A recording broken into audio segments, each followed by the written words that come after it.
झणझणीत एकदम मिक्स भाज्यांचं खेंगाट म्हणजेच भोगीची भाजी आणि त्याच्यासोबत तीळ लावलेली बाजरीची भाकरी याच्याशिवाय तर आपली संक्रांत होऊच शकत नाही. हॅलो फ्रेंड्स, मी वर्षा आपलं सर्वांचं मनापासून स्वागत करते. कसे आहात सगळे? मी मस्त आणि मजेत आहे. तर भोगीची भाजी यालाच आमच्याकडे खेंगाट म्हणतात आणि त्याच्यासाठी बघा साहित्य: गाजर, ऊस, घेवड्याची शेंग, मटार, वांगी, बोरं, ऊस, पालकची भाजी आणि दुसरी ती संक्रांतीची भाजी, पण इकडे त्याला वेगळंच काहीतरी नाव आहे. आणि पातीचा कांदा पण मी सोबत खाण्यासाठी आणलेला आहे. अजून सगळं डिटेलमध्ये साहित्य पुढे पण मी सांगतेच आहे. पण जेमतेम या सगळ्याच गोष्टी लागतात. जेवढ्या बिया असतात की नाही भाज्यांमध्ये, त्या सगळ्या भाज्या घेतल्या जातात आणि त्याला चव म्हणून ऊस, बोरं, रानमेवा जो असतो की नाही, हुरडा, ह्या सगळ्या गोष्टी त्यात टाकल्या जातात. तर ऊस सगळ्यात अगोदर सोलून ठेवायचं असं बघा.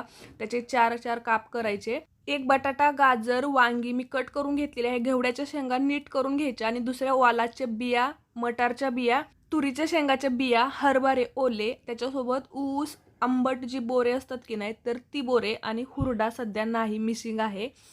तो मला भेटलाच नाही. तर गावाकडे ना सगळं हुरड्यासहित असतं आणि मी सगळ्याच गोष्टी बघा जमवण्याचा प्रयत्न केलेला आहे. आणि हे सगळी तयारी झाल्यानंतर हे ताट असं छान दिसते ना, ते बघूनच असं एक छान वाटते की आज काहीतरी स्पेशल खायला भेटणार आहे. कारण की या सगळ्याच गोष्टी सगळ्याच सीझनमध्ये भेटत नाहीत आणि म्हणूनच या सीझनमध्ये सगळ्या ज्या भाज्या भेटतात आणि त्याची जी भाजी बनलेली आहे त्यालाच खेंगाट, मिक्स भाजी, संक्रांतीची भाजी, भोगीची भाजी, अशी वेगवेगळ्या ठिकाणी वेगवेगळी नावं आहेत. याच्यात बघा फक्त हुरडा नाही आणि पेरू कुणी टाकतं, आमच्याकडे पेरू नाही टाकत किंवा मी तरी नाही टाकलेला म्हणून नाही टाकत.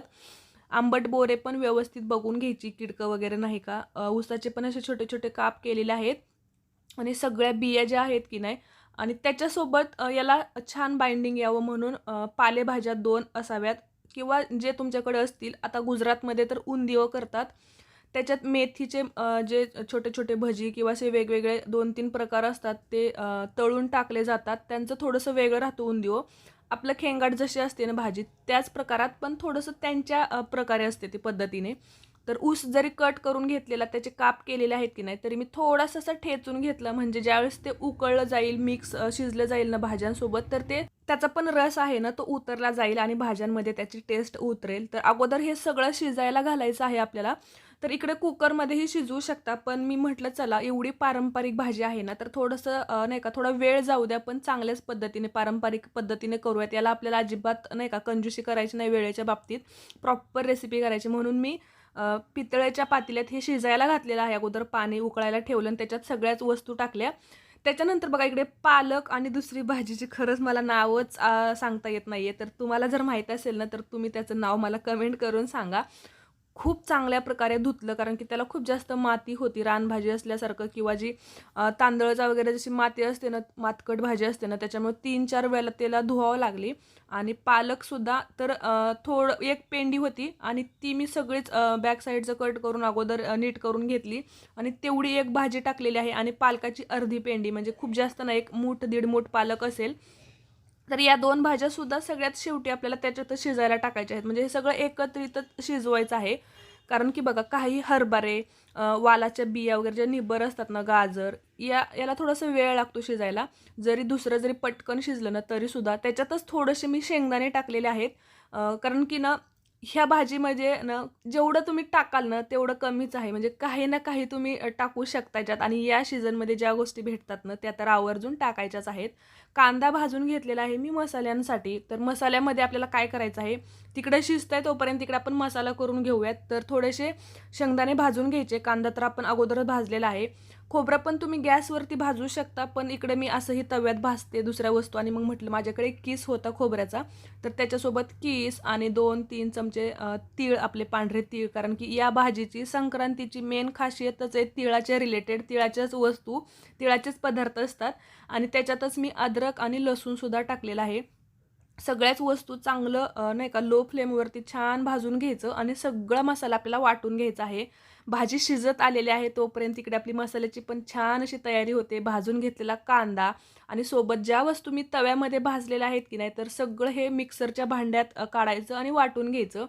माझ्याकडे खलबत्ता आहे बरं का, पण तो अजून असं रुळलेला नाही. नाहीतर हे ना मी त्याच्यातच वाटलं असतं. गावाकडे मस्त घरी ज्यावेळेस सुरुवातीला, आता पण मिक्सरमध्ये वगैरे करतात बरं का, पण पहिलं पाट्यावरती या गोष्टी वाटल्या जायच्या. म्हणजे तो सण असल्याचा फिलिंग यायची, कारण की तेवढं बनायचं, हुरडा आणणं, ते चुलीत हे करून करणं, बोरं हुडकून आणायची, ऊस आणायचा, भाज्या आणायच्या वेगवेगळ्या, गाजरं हे पाटीभर भाज्या बघितल्या ना तर असं छान वाटायचं. तर ते होतं अजूनसुद्धा गावाकडे बरं का. पण इकडे आपण सगळ्या वस्तू जमवाजमव करून करण्याचा प्रयत्न करतो. सगळ्याच गोष्टी आपण खाण्याचा आणि मुलांना खाण्याचा सुद्धा प्रयत्न मी करते आणि त्यांनासुद्धा जरी ते म्हटले ना तिखट आहे वगैरे, तरी आवर्जून खाऊ घातली भाजी. तर बघा भाजी शिजली आहे, छान मसाला वाटून झालेला आहे आणि खूप जास्तही शिजवायची नाही, कारण की काय होतं कुकरमध्ये म्हणूनच मी शिजवत नाही, की एखादी जरी शिट्टी जास्त झाली किंवा इकडे-तिकडे झालं ना, तर ते सगळ्या बिया अशा ओव्हर कुक जर झाल्या ना, तर त्याची सगळी मजाच निघून जाते. त्याच्यासाठी बघा आणि खूप वेळही नाही लागत. 10-15 मिनिटामध्ये सुद्धा शिजून गेलं मोठ्या गॅसवरती.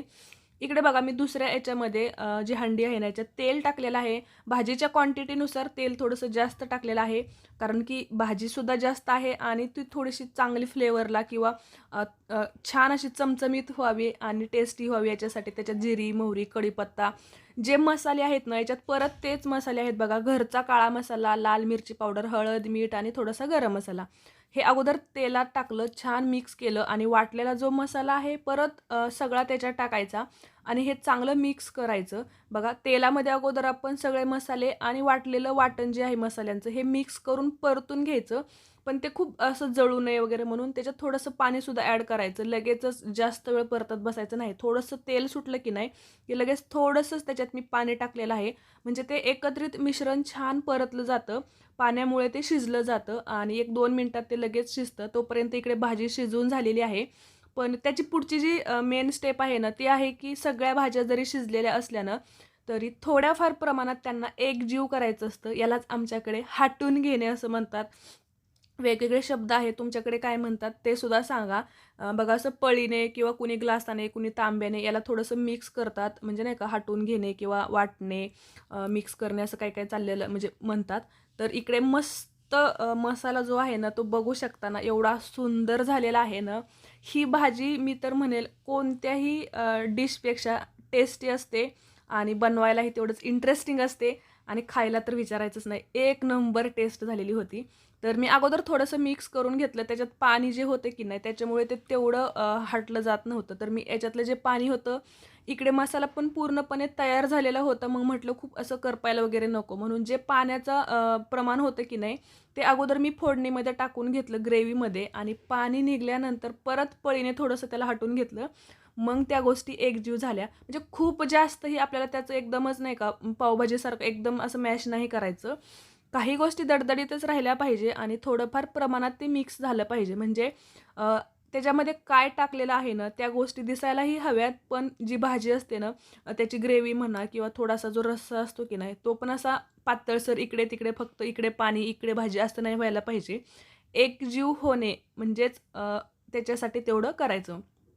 तर सगळी भाजी टाकलेली आहे. एक थेंबसुद्धा मला वरून पाणी टाकावं लागलं नाही.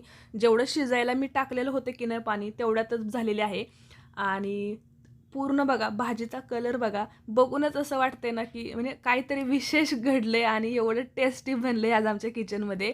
वरून थोडेसे तीळ टाकले आणि ही हंडी घेतल्याचं ना मला खरोखर आज समाधान झालं. मी अशाच ज्या स्पेशल भाज्या मशरूम, पनीर, मटण असे छान-छान टेस्टी आणि ग्रेव्हीच्या वगैरे भाज्या स्पेशली बनवल्या जातात ना, त्याच्यासाठीच मी हंडी घेतलेली आणि ती घेतल्याचं मला आज समाधान झालेलं आहे. कारण की ती काठोकाठ भाजी भरलेली. कारण की सगळ्याच गोष्टी थोड्या-थोड्या म्हणून की नाही आणि ते जास्तच होतं आणि असंही मला 1-2 माझ्या मैत्रिणींना पण द्यायचंच होतं ते. कारण की त्यांना पण माहीत होतं की मी बनवणार आहे आणि त्यांनी आवर्जून सांगितलेलं की आम्हाला पण थोडंसं टेस्ट पाहिजे म्हणून त्याची. कारण की खूप छान बनवता तुम्ही असं त्या म्हणत होत्या. आणि हे बघून मलाही आज वाटलेलं की मी काहीतरी आज वेगळं आणि खूप भारीच बनवलेलं आहे.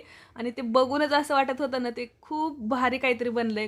खरोखर मी स्वतःहून एवढं आज बोलते, कारण की ते बनलेलंच होतं तेवढं भारी.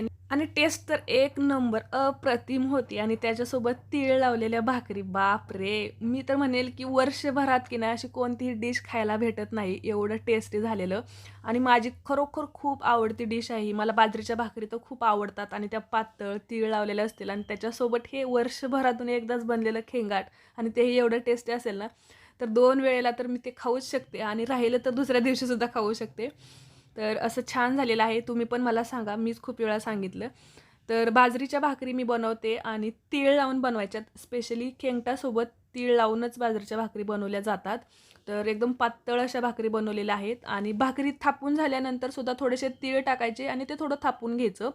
ज्यावेळेस भाकरी आपण तव्यावरती टाकतो, पाणी लावतो, त्याच्यानंतर सुद्धा मी वरतून तीळ टाकलेले आहेत. परत हाताने वरच्या साईडने फिरवायचा हात, म्हणजे ते चांगले मिक्स होतात, घट्ट राहतात, असे तव्यावरती पडत नाहीत. आणि बघा मस्त भाकरी भाजून घ्यायची. दुसऱ्या भाकरीलाही मी असे वरच्या साईडने तीळ लावलेले आहेत.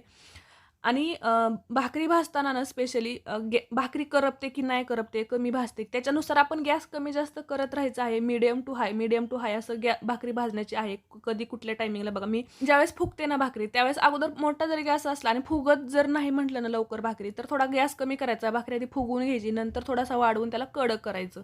तर असं भाकरी भाजण्याच्या पण काही छोट्या छोट्या ट्रिक्स आणि टिप्स आहेत.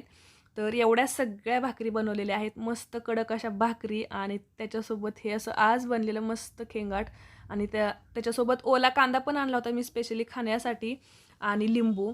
बापरे! याच्यानंतर ना भात नको, कोणतंही साईडला काहीच नको, एवढंसंच पुरेसं आहे. कारण की यालाच किती वेळ गेलेला आहे आणि किती मेहनत लागलेली आहे ती मलाच माहिती आहे. पण एवढं सगळं बनवल्याचं समाधान पण होतं आणि तेवढं खायला पण छान भेटलं. तर तुम्हाला हा व्हिडिओ, ही रेसिपी कशी वाटली, तुम्ही सुद्धा नक्की ट्राय करा आणि मला सांगा. धन्यवाद.